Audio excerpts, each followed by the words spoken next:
Not every smile hides a soul. Some just wear masks that bite. He met her at a train station. A quiet woman, dressed in earth tones. Her eyes for still for someone alive. She had the kind of beauty that didn't demand attention, it haunted it. Not a storm, not fire, she was silence with a blade. At first, there was nothing unusual. They exchanged pleasantries, then coffee, then numbers, then stories that didn't belong to strangers. She laughed at all the right moments. She cried once about her father, she said, or maybe it was her ex. The story kept changing, but that didn't matter, because when she touched his hand, he felt like he mattered. And when she leaned in, the world fell out of focus. This woman wasn't loud, she was surgical. Everything she said, did, or didn't do was a calculated incision into his self-worth. It started subtle. Her compliments always had teeth. You're not like other men, they're so needy. You're strong. Too strong for therapy, right? You're smart. But you think too much. Each word was dipped in sugar and laced with control.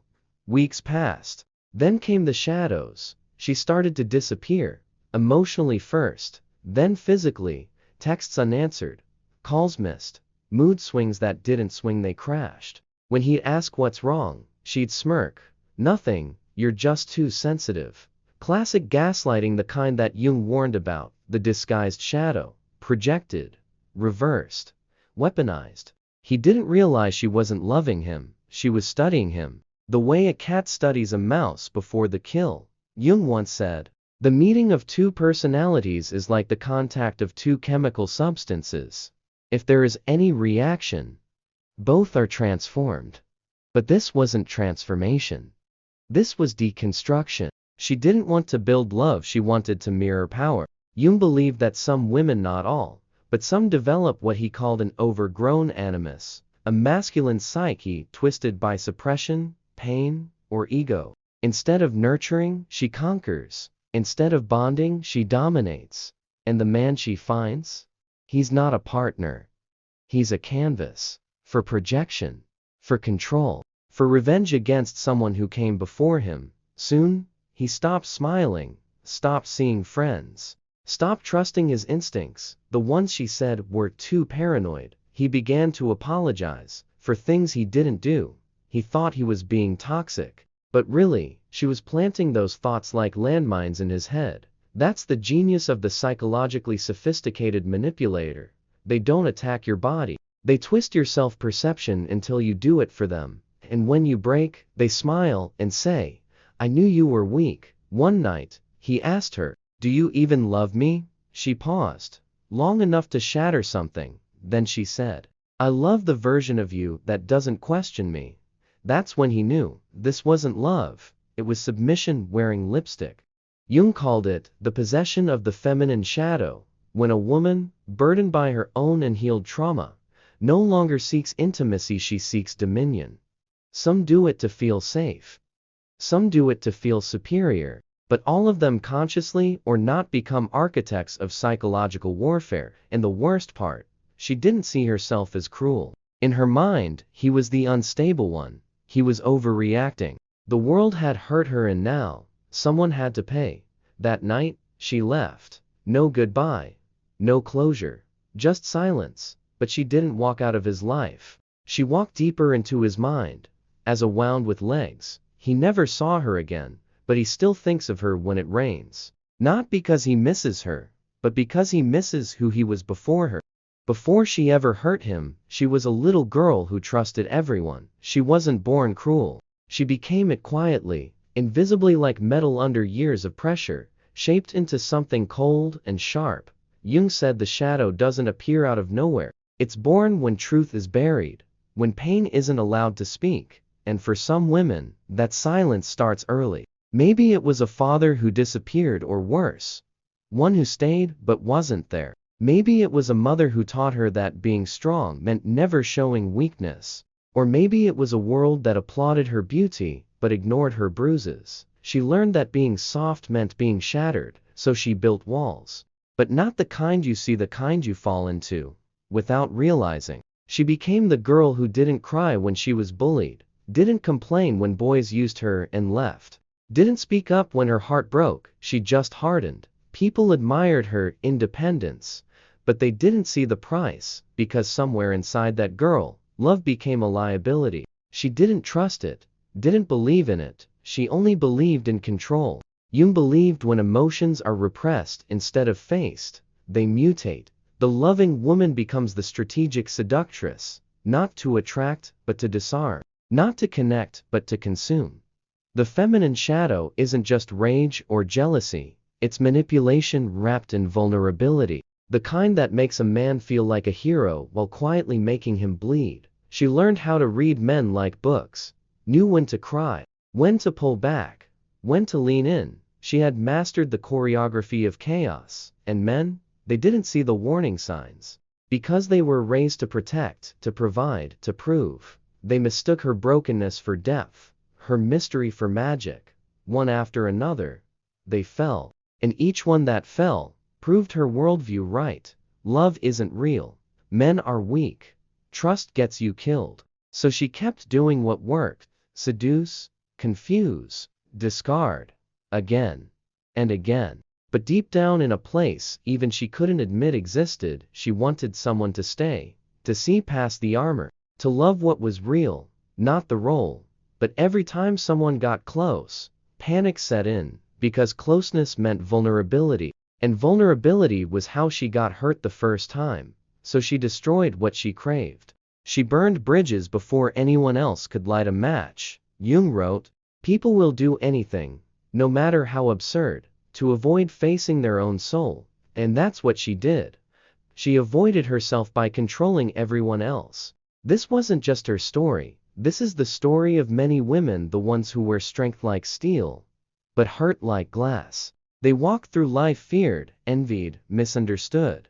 Not because they're evil, but because they never felt safe enough to be soft. And the tragedy, no one taught them that true power isn't in control, it's in connection. But by the time they realize it, they've already left a graveyard of good men behind them. The man from section 1, he thought he met a woman. He had no idea he met a survival system in lipstick. She wasn't trying to destroy him, she was just trying not to drown, but in the process, she pulled him under too.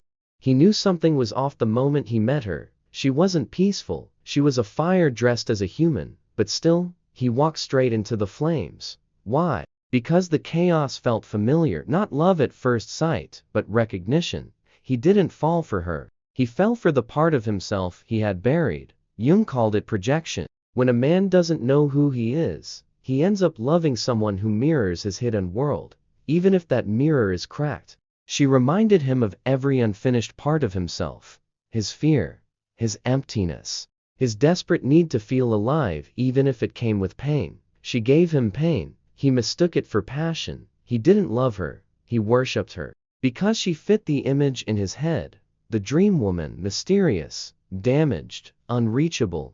Jung warned men about this. He said, if you're unaware of your inner world, you'll chase people who carry your missing pieces, and when they pull away, you won't leave. You'll just try harder. Not because they're right for you, but because you think their love is a reward you have to earn. He told himself things like, she's scared to love me, she just needs time, I can help her heal. But he wasn't helping her, he was trying to fix his own past. The silence from his mother, the betrayal from his ex, the feeling of never being good enough. He was fighting for redemption, not for love. There are men who find comfort in chaos. They grew up in homes where love only came with struggle. So when she hurt him, he didn't run, he leaned in. Because deep down, he believed real love was supposed to be hard.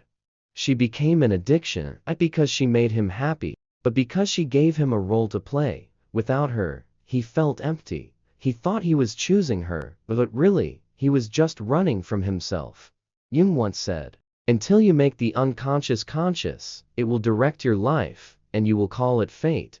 This wasn't fate, it was a pattern. And every time, the story ended the same. She would disappear, and he'd be left alone, confused, ashamed, still wondering what he did wrong. The truth? He needed the pain. Because pain was predictable, and predictability felt safe. People say love blinds you, But Jung believed projection blinds you more. When you're in love with your own illusion, you can't see the person in front of you, you only see what you want them to be. That's when the real suffering begins, not when they leave, but when you realize you don't know who you are without them. He started asking questions. Was she ever real? Was any of it real? Did she love him or just love controlling him? He didn't find answers, just silence, and yet, he still missed her. That's the curse of the trauma bond. You miss the person who broke you, because the pain feels like home. So why do some men keep falling for women like this? Because they're not searching for love. They're searching for themselves, but until they face their own darkness, they'll keep chasing shadows that wear a beautiful face. She walks into the frame, slow motion, smoky eyes, lips like sin. The music slows, the room goes still. Men stare. Women stare. She isn't just beautiful, she's dangerous. And that's the point. From Gone Girl to Euphoria, from noir thrillers to edgy rom-coms, the femme fatale is everywhere. The cold, clever, unattainable woman who doesn't need anyone.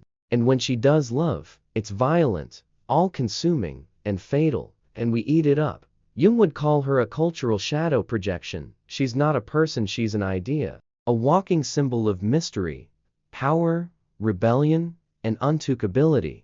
But here's the danger. When culture packages pathology as passion, millions of men grow up believing that real love is supposed to hurt. We've glamorized attachment, turned emotional unavailability into a flex, rewarded manipulation with attention, and taught boys to chase the girl who doesn't want them because her approval must mean more. And when they finally get her, she burns them. Because, of course she does. That's what she was designed to do. But why does this archetype work so well? Because she activates the male ego and insecurity at the same time. She makes him feel like he's not enough. And also like he could be the one to change her. And there's no greater high than thinking you've cracked the code on a woman the world says is unlovable. But that high doesn't last. Because she's not there to be healed. She's there to win, and to be worshipped, not understood. Jung believed we're all ruled by unconscious myths. Stories we absorb before we even know we're alive. And today's myth? The emotionally unavailable woman is deep. The manipulative woman is strong. The cold woman is mysterious. We don't ask what she feels. We ask what makes her so sexy while being detached. It's not just films, it's Instagram captions. Catch flights, not feelings. I'm not heartless, I just learned how to use it. It's dating apps, where warmth looks needy and emotional honesty gets left on read. Where the woman who ghosts you is somehow more interesting than the one who texts back. The worst part, men begin to internalize failure as romance. If she hurts me, it means she's complex. If she ignores me, I must chase harder. If I'm anxious, it must be love. They mistake anxiety for attraction, and then call the chaos chemistry. And what happens when real love shows up? A woman who's soft, available, kind. She feels boring, predictable, unexciting, because they've been trained to bond with drama, not peace. Jung warned that if we don't make the unconscious conscious, we'll call suffering fate, and repeat the same toxic love stories in different skins, over and over, until one day, a man wakes up next to someone who doesn't love him, realizes he's been chasing a movie script, not a human being, and by then, he's too tired to start over. This isn't just a dating problem, it's a psychological infection where the feminine shadow becomes a role model, and healthy women become invisible. Culture tells us, she's not toxic, you just can't handle a strong woman. But strength isn't coldness, power isn't cruelty, and mystery shouldn't feel like manipulation. The men suffering in these relationships don't need a better pickup line. They need psychological freedom. They need to remember that peace isn't boring, that love isn't supposed to be a puzzle with bleeding edges. They need to stop chasing fire and start healing the part of them that thinks fire is warmth. She was gone.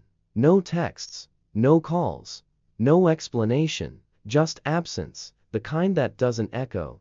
It devours. He deleted her number, blocked her social media, burned the hoodie she left behind. But nothing worked, because she didn't live in his phone, she lived in his mind. and that's the real damage. Not the heartbreak, but the way she rewired him. Now, every kind word sounds suspicious. Every warm smile feels like bait. Every soft-hearted woman reminds him of how stupid he was to believe in love. This is where Jung's work hits the hardest. He said the unconscious doesn't forget. Every wound you avoid becomes a voice, whispering, shaping, deciding for you, until your life becomes a response to pain you've never processed. And after women like her, that pain doesn't whisper, it screams. He tries to move on, dates other women, smiles at parties, says, "I'm fine, it's a spell," but beneath the surface, he's split.